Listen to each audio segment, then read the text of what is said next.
La Belgique redynamise sa coopération avec la République démocratique du Congo. Le Royaume de Belgique veut reprendre sa place pour un avenir meilleur avec le pays de Lumumba. Hier, c'était le contact entamé par le président de la République. Aujourd'hui, les fruits sont là. La visite du roi, le retour de la relique et beaucoup d'autres ouvertures qui s'annoncent dans le cadre de cette coopération entre les deux pays.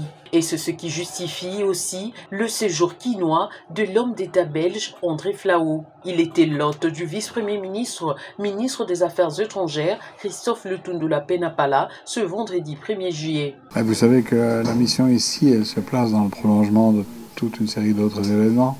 C'est en fait destiné à voir comment on peut redynamiser certains partenariats, certaines collaborations.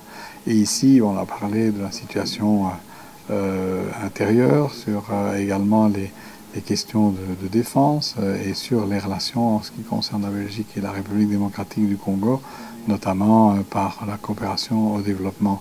Et donc, fort de cet entretien, mais ce n'est pas la première fois qu'on se rencontre, il y a une convergence en disant que c'est dans les relations entre la Belgique et le Congo, maintenant le moment est sans doute propice pour intensifier encore les contacts, à la fois ici et chez nous, pour finaliser et concrétiser des choses qui ont été convenues et qui ont peut-être un peu traîné.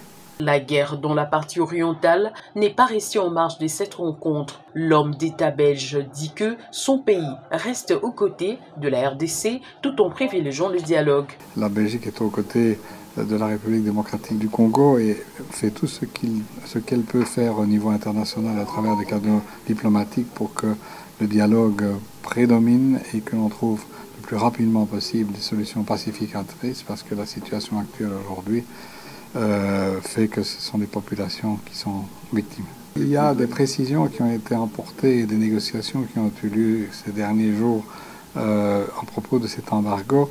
En fait, il y a des aménagements qui sont apportés et ce n'est plus ou ce n'est pas un embargo total comme on a l'habitude de le dire. C'est un embargo qui est ciblé pour justement éviter que les petites armes quelque part profitent aux groupes qui sont non